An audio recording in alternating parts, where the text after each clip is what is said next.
happening, HC Nation? Hey, Zack Edwards here with another Stump the Creator. This is when I don't read the questions beforehand, but I answer your question on screen live, or at least live from when I'm doing it.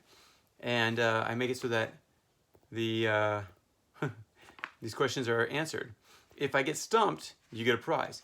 If you come to a point where it's pretty close to a stump, but it's not a stump, such as like it was just a really good question, I will send you an honorable mention, which is a gift.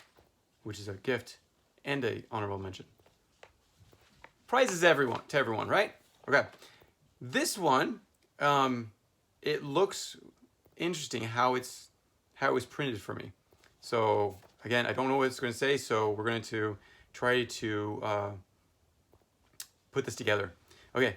It starts, and this is why I say this. It starts off saying, and if your response is, well, if you use his ability, you're just doubling a dead ability, so you wouldn't be able to use it again. I don't know where to stop. What I could do is I'm actually going to go back in time, because on here you can see it's like, I gotta cover up the emails. It's like, here's the question, but here's a question, and here's a question. No, sorry. Here's a question, here's a question, and here's a question. So I'm going to go try and do it in time. So the timeline. Okay. I forgot the question. Would this be allowed in tournament? Question mark. Okay, I don't know. Oh, actually, no. Sorry. It's the other one. It's the last one that needs to be first. Okay. In the timeline. So let's start this over. Okay, here it is. With the Zack Edwards card, I can use his ability to double himself. I can double him 500 times. I can then double the effects of any assassin repeatedly, allowing me to wipe out an entire civilization with ease. Or I could use Zack on himself about 500 times, then have infinite Alamo 6-day war uses. Okay. Then the next question is, oh, I forgot the question. Would this be allowed in tournaments? Then he goes on to, and if your response is, well, if you use his ability, you're just doubling a dead ability, so you wouldn't be able to use it again. Then what if you have 2 Zack Edwards cards? You could double the ability of one and then continue doubling it.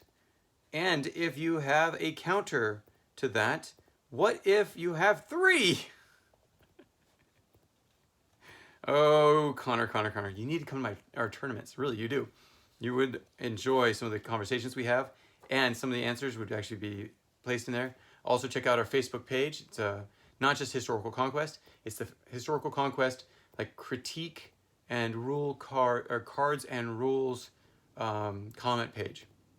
It's a long name, but that's where we have a lot of our answers to some of these questions. There's no counter to this, because you double 1 and it has 2. Then you double it again with a 3rd card and it has 4. Once it has 4, it can easily and infinitely double itself for the ultimate and easy win. Good question. This has been asked a few times. And I'll go with the exact same answer I give to everyone, is we had to make a ruling that you can only double twice. So it can only be 4 times whatever.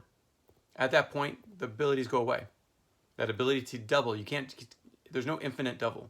We do not allow infinites in here. We also don't allow for infinite resurrections, basically. Taking the cards from your discard. You can only bring someone back, play them once and bring them back once. And that's it. You can't keep doing it. It's not infinite amount of times. We don't like infinites in these games. Whenever there's a loophole, players try to take advantage of it. I mean, it's gameplay if it's in the rules, but the rules have been stated that you cannot do an infinite play. Also, at the tournaments, no, it's not allowed at the tournaments because the Zack Edwards card is a business card. It's not a history card, so it actually has to be taken out of your deck, and you have to play just cards that are from history. So just in the stock decks, and the rare cards. So. And then the other thing that I saw here, yeah, but if you did double and double the same card. Oh, that was the other one. And you can only have each card once in your deck in a tournament. So if you have like 3 George Washingtons, you have to take out 2 of them. 2 of them. Can't count with my own fingers. To take my shoes off to count. Okay, so Connor, that's your answer. Thank you so much for asking that question. But yeah, that one's been discussed already. So you probably hadn't heard it. Let's go on to another one. Oop, this was from last time. Let's see. And look, another page done. Still got a pile of pages still. Okay, here we go for another Connor. Hey, here's another Connor. Let's see what he gives us. Supposedly, every rare card can be printed only 500 times.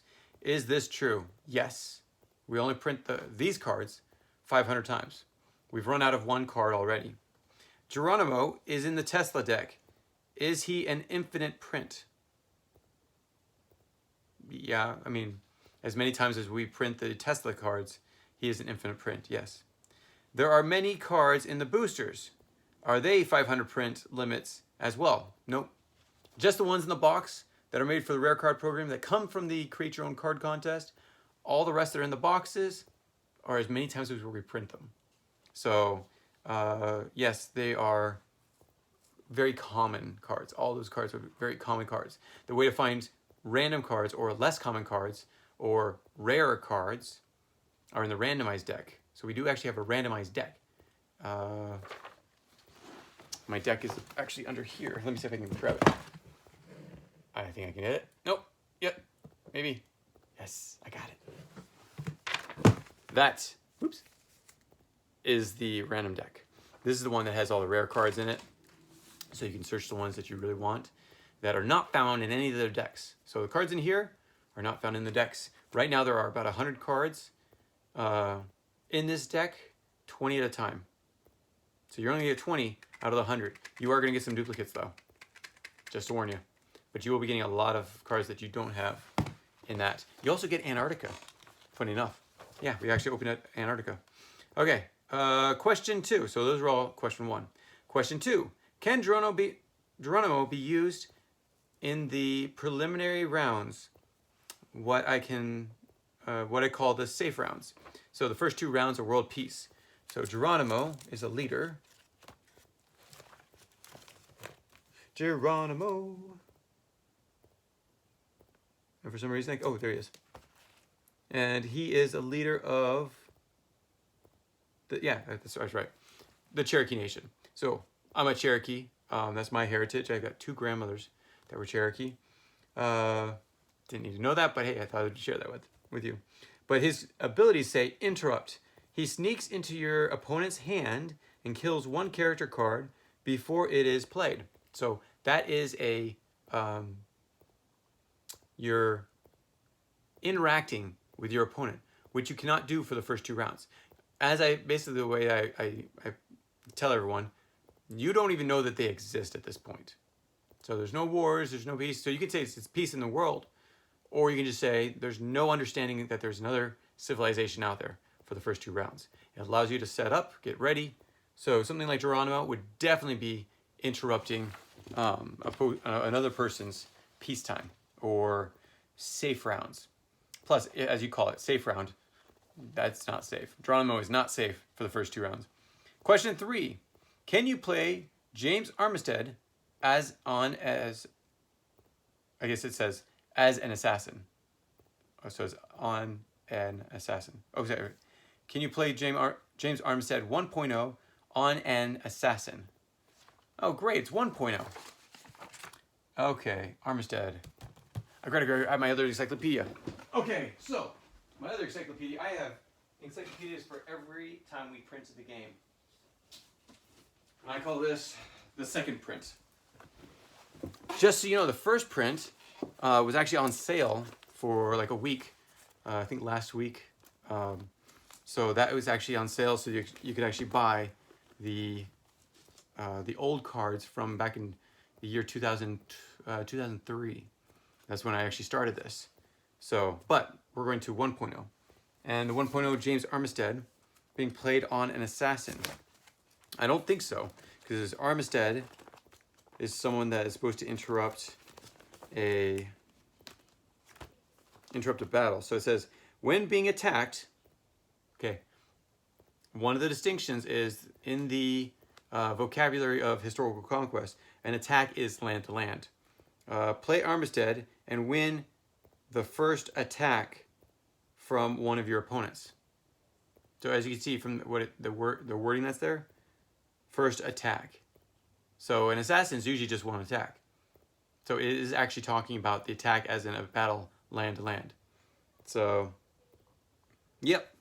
Hope you enjoy that. That's the answer. Okay, number 4.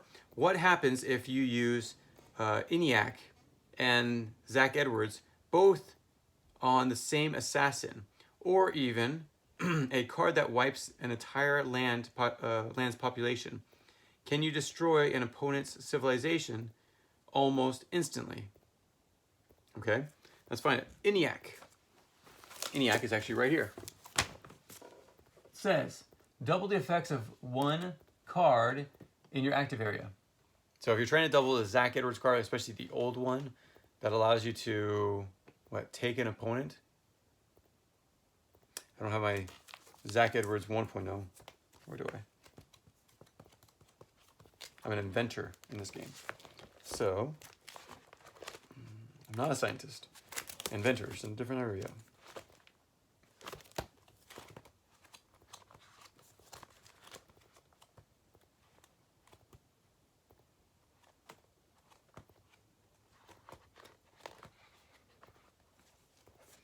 Yeah, I don't have Zack Edwards cards. Either way, I don't destroy the world, so no. You cannot destroy the world. Let's see. ENIAC and Zack Edwards on the same assassin. Which card are you playing? Are you playing my new card? My new card? Yeah, see, this is the hard one. If you're going to tell me, ask me this, I need to figure out which card you're doing. I have 3 different versions, and every time I run out of business cards, we print another one. But we go to Facebook and ask what my new ability should be. So my abilities are always changing. So it says, choose help an ally by canceling a card attacking them, or double the effects of any card for your benefit. Okay, so if you're doubling, so that's basically what it's saying. It's doubling the effects of one card in your active area. Ooh, this says in your active area. So your active area is different than your civilization. Active area is knowledge, technology, documents, and so forth. So you can't play that on an assassin at all. This one says double the effects of any card for your benefit. So that would be any card. So you could double, and then you can only double in the active area. So you know you can't play it in the assassin. Or even a card that wipes out an entire land's population. You can double those. So yeah, I mean, this one actually says for your benefit though. Is it a benefit if your opponent gets killed? Yeah, I guess you could say that. So yeah, I could double that. Tesla doubles the atomic bomb. Other cards double, like Chernobyl, and allows 2 lands to be destroyed. Yes, you can. But be careful with that though. That's a very powerful way of doing it. But I don't think Zack Edwards' card does apply to that because it's for your benefit. So other cards will say double an event or double a whatever, and you play that on Chernobyl, go for it. It's 2 lands you destroy right there. But remember, if they reverse that, that's 2 lands you lose. Just saying. And with that, I'm going to let you go. We'll talk to you soon. Take care, everyone. Bye. If you have any comments or questions, add them to the comments below. Otherwise, we'll see you tomorrow, actually. Take care. Bye.